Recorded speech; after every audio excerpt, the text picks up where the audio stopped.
अस्सलामुअलैकुम। नेक्स्ट हमारे पास जो टॉपिक है वो है रेट्स ऑफ ग्रोथ। आपको पता है कि एल्गोरिदम एनालिसिस के अंदर हमें एल्गोरिदम के अंदर कितने ऑपरेशन परफॉर्म किए हैं उससे हमें कोई कंसर्न नहीं होता, बल्कि हमारा कंसर्न ये होता है कि कौन सा एल्गोरिदम कितना फास्ट है या कौन सा एल्गोरिदम स्लो है। तो यहाँ पर ये किताब में लिखा हुआ है, in analysis of algorithm it is not important to know exactly how many operations an algorithm does, of greater concern is the rate of increase. ये वेरी वेरी इंपॉर्टेंट चीज़ है, rate of increase in the operation for an algorithm to solve a problem. किसी भी problem को solve करने के लिए उसका जो इंक्रीज रेट है कि उस पर बर्डन पड़ता है तो वो कितना टाइम या ज़्यादा लेना शुरू कर देता है, इस चीज़ को फाइंड करना है। तो इसके लिए हमारे पास एक ग्राफ है। याद रहे कि इसमें कोई भी एल्गोरिदम है उसकी जो आउटपुट आ रही है वो किसी न किसी फंक्शन के तहत आ रही है। लेट्स से कि कुछ एल्गोरिदम्स हैं वो लीनियर यानी लॉग बिहेवियर रखते हैं। लॉग बिहेवियर क्या है मैं अभी यहाँ पे आपको बता देता हूँ। लॉग बिहेवियर क्या है कि लेट्स से कि एक फंक्शन है, ये y is equal to f of x, यानी कोई भी फंक्शन है वो जब आप उसको रन करेंगे कोई इनपुट देकर वो आपको टाइम रिटर्न करेगा। क्या रिटर्न करेगा? टाइम रिटर्न करेगा कि उसने उस टास्क को वो इनपुट लेकर कितना जो है टाइम लिया है। तो ये हमारे पास एक फंक्शन है, ये उसकी ग्रोथ नज़र आ रही है। मैं आपको बताता हूँ कि ये कैसे हो रहा है। इसका टेबल तो अगले पेज पर दिया हुआ है। ये यहाँ पर इनपुट साइज दिया हुआ है, 2 इनपुट साइज है, 6 इनपुट साइज है, 10 इनपुट साइज है, 14 इनपुट साइज है। यहाँ पर टाइम दिया हुआ है कि उसने 20 यूनिट टाइम लिए, 40 यूनिट टाइम लिए, 60 यूनिट टाइम लिए, 80 यूनिट टाइम लिए, 100 यूनिट टाइम लिए और 200 यूनिट टाइम लिए। यहाँ पर जो फंक्शन ज़मीन के बॉस नज़र आ रहा है, जो बिल्कुल इसमें जो चेंज है रेट ऑफ चेंज ना होने के बराबर है, वो फंक्शन है लॉग वाला फंक्शन। ये आपके पास जो फंक्शन हमारे पास पड़ा हुआ है लॉग वाला फंक्शन है। मैं आपको अगली स्लाइड में ये दिखा देता हूँ कि ये कैसे ये लॉग वाला फंक्शन है। ये देखें यहाँ पर फंक्शन है। इन्हीं फंक्शन को ऊपर वाली स्लाइड में जो ग्राफ आपको नज़र आ रहे थे वो इनके ग्राफ ड्रॉ हुए थे। जहाँ पे देखिए यहाँ पर इनपुट साइज दिया हुआ है और यहाँ पर एक फंक्शन का नाम लिखा हुआ है जो कि log n फंक्शन है। ये इनपुट साइज जब उसको 1 log n 1 पुट करते हैं n की जगह पर, उसका जवाब 0 आता है। हम पिछले लेक्चर में पढ़ चुके हैं। जब 2 पुट करेंगे तो वो 1 जवाब आएगा, क्योंकि यहाँ जो log है वो बेस 2 का इस्तेमाल किया हुआ है। जब बेस भी 2 हो और 2 का जब हम log लेंगे तो साफ ज़रा है कि वो 1 आएगा। तो ये 1 है। 5 का 2 की पावर 2 4 के बराबर होता है। इसका मतलब है कि 2 से थोड़ा सा बड़ा जवाब आएगा, 2 पॉइंट समथिंग या 2.3 जवाब आया है। इसी तरीके से 10 का जवाब 2 की पावर 4 16 के बराबर होता है और 2 की पावर 3 8 के बराबर होता है। तो इसलिए 3 से थोड़ा सा बड़ा जवाब है 10 का। जब आपने n की जगह पे 15 पुट किया तो 2 की पावर 4 16 के बराबर होता है। ये क्योंकि 16 नहीं है, 16 से थोड़ा सा कम है तो 4 से थोड़ा सा कम जवाब दिया हुआ है, 3.9 सो ऑन। जब आप 100 पुट करेंगे आपको पता है कि 2 की पावर 6 जो है आपके पास 64 होता है, 2 की पावर 7 128 होता है, यानी 128। तो 128 ये नहीं है, इनपुट 100 है, इसका मतलब है 128 से 28 पॉइंट नीचे है।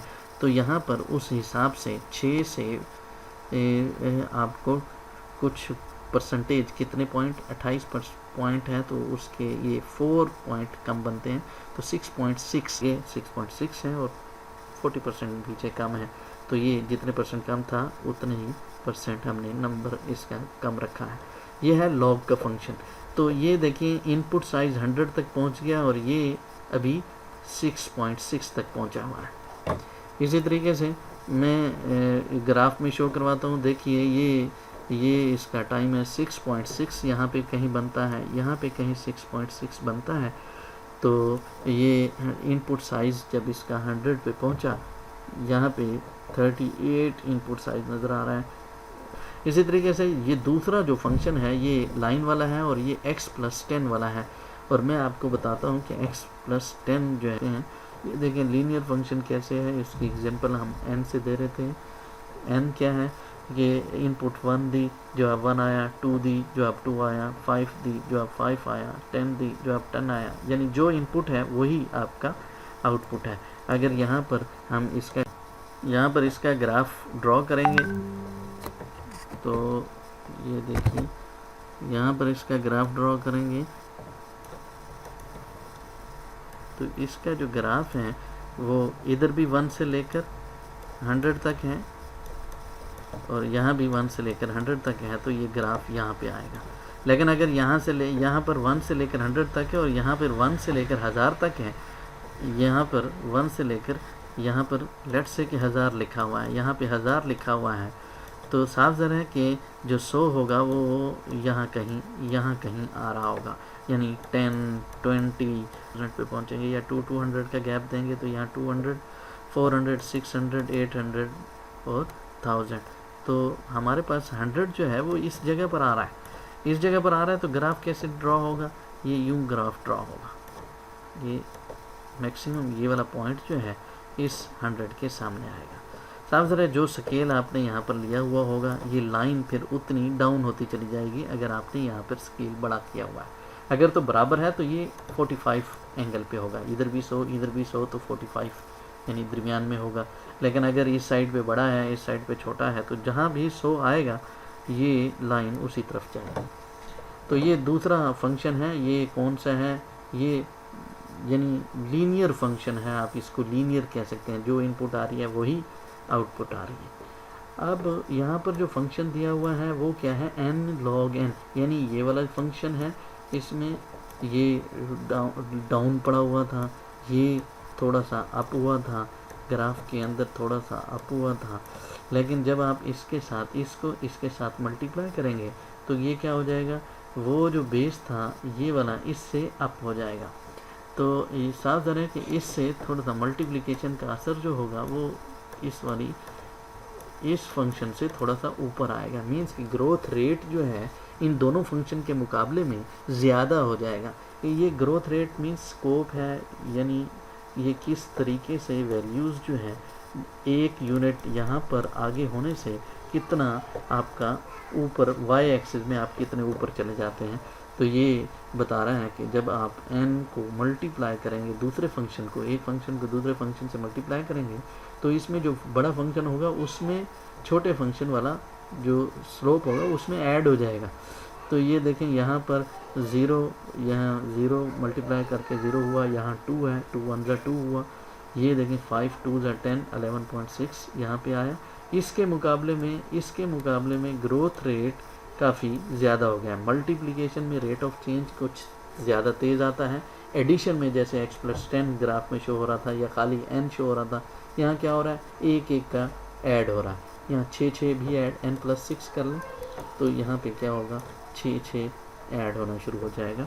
तो यहाँ पर जो मल्टीप्लिकेशन है कुछ तेज़ी आ गई है ग्रोथ रेट में, यानी जो टाइम है वो बढ़ना शुरू हो गया है। इनपुट साइज़ ये वो फंक्शन है जिसमें इनपुट साइज़ बढ़ा रहे हैं तो टाइम जो है यूँ समझ लें कि ज़्यादा हो रहा है। यह n स्क्वायर है, एक और फंक्शन है n स्क्वायर, जैसे कि आपने देखा कि मल्टीप्लिकेशन ग्रोथ रेट थी वो ज़्यादा आ रही थी और ये जो n स्क्वायर है मल्टीप्लिकेशन ही है, n को n से मल्टीप्लाई किया है। n को किसी छोटे नंबर से ज़रब देंगे तो साफ ज़रा ये छोटा रहेगा, लेकिन n को n से ज़रब देंगे यानी पावर ले रहे हैं, तो ये जो पावरें हैं ये as compare to this function, ये जो फंक्शन है बड़ा और तेज़ हो गया है, यानी ग्रोथ रेट इसका ज़्यादा हो गया है। फिर पावर बढ़ाई है, n स्क्वायर से n क्यूब आए हैं, तो देखें ये फंक्शन जो है और ज़्यादा ग्रोथ रेट यानी टाइम इसने और ज़्यादा लेना शुरू कर दिया है। और जब हमने नीचे बेस फिक्स कर दिया, यहाँ पे पावर बेस जो है सेम थी, सॉरी वेरिएबल थी, पावर फिक्स थी, जबकि यहाँ पर बेस जो है 2 है ये फिक्स हो गई है। और अब आप पावर जो है क्या करते जा रहे हैं, बढ़ाते जा रहे हैं। 2 की पावर n है, पहले 2 की पावर 1 थी, फिर 2 की पावर 2 पावर 4, 2 की पावर 10, 2 की पावर जब 100 आई तो ये वो नंबर बन गया जो कि कैलकुलेटर में तो शायद पूरा नहीं आएगा और हम इसको पढ़ नहीं सकते। इकाई, दहाई, सैकड़ा, हज़ार, 10,000, लाख, 10 लाख, करोड़, 10 करोड़, आगे तो इनसे भी ख़त्म हो जाते हैं, लेकिन यहाँ पर नंबर ख़त्म नहीं हुए, इसको सिर्फ सुपर कंप्यूटर ही पढ़ सकता है। इसका मतलब है कि अगर पावर हमारे पास वेरिएबल होगी, बेस सबसे छोटी है 2, 1 के बाद 2 आता है, तो तब भी नंबर इतना बड़ा चेंज हो जाता है। अब हम नज़र डालते हैं ऊपर वाले ग्राफ की तरफ। ये है हमारे पास, ये ग्राफ है जी हमारे पास, और ये जो फंक्शन था ये लॉग वाला फंक्शन था, ये आपके पास n वाला log n वाला फंक्शन है, और ये जो आपके पास फंक्शन है ये n log n को मल्टीप्लाई कर रहे हैं, ये वो वाला फंक्शन है। और इसी तरीके से पावर 2 वाला फंक्शन ऊपर दिया हुआ है, n स्क्वायर वाला, सो ऑन। ऐसे आपके पास जो 2 की पावर n वाला फंक्शन है वो तो यहाँ ग्राफ में शो ही नहीं होगा, क्योंकि इतना बड़ा नंबर उसका नज़र आ रहा था, तो ग्राफ में वो शो भी नहीं हो सकता, क्योंकि ये तो 200 तक इसकी आउटपुट आ रही है, वो लाखों करोड़ों खरबों में है। अगर वो दिखाया जाए तो उसके मुकाबले में ये सारी ज़मीन बोस हो जाएंगे, सारे के सारे फंक्शन जो है यहाँ आ जाएंगे, और वो फंक्शन आपको यहाँ पे कहीं यहाँ पे यूँ इस तरह लाइन उसकी कोई नज़र आएगी। तो इसलिए हमने उसको निकाल दिया है जो कि लार्ज चेंज वाला था। बाकी फंक्शन आपको दिखाए हैं और आपको ये समझाने की कोशिश कर रहे हैं कि ये रेट ऑफ चेंज जो है क्या होता है। और इस लाइन का क्या मर्जन है, मतलब है कि ये देखें, ये कन्वर्जेंस पॉइंट होता है कि ये वो पॉइंट है जहाँ पर ये दोनों पॉइंट आए थे, दोनों फंक्शंस आए थे, इस पॉइंट पर सेम थे। इस पॉइंट से पीछे जो है, इसका मतलब है इस पॉइंट से पीछे फंक्शन का बिहेवियर और है, और इस पॉइंट से पीछे फंक्शन का बिहेवियर और है। लेट्स से ये जो फंक्शन है इस पॉइंट से पीछे स्लो था, कम था, इसका जो ग्रोथ रेट थी कम थी, और इस पॉइंट से यहाँ पर जो ग्रोथ रेट है इस फंक्शन की ज़्यादा थी। लेकिन जब जैसे ही इनपुट बढ़ा दी गई, इनपुट जैसे ही 14 से ज़्यादा आई, तो ये फंक्शन जो है स्मूथ हो गया, इसने इसका बर्डन उठा लिया, और ये वाला जो फंक्शन था ये एकदम इसका बिहेवियर चेंज हो गया, यानी ये लॉन्ग या हाई इनपुट को बर्दाश्त नहीं कर सका और बहुत टाइम लेना शुरू कर दिया। तो ये कन्वर्जेंस पॉइंट है। तो दोस्तों आज हमने इस लेक्चर में इस ग्राफ को समझा है, और नेक्स्ट लेक्चर में मैं आपको एक्सरसाइज के बारे में बताऊंगा। Thank you very much.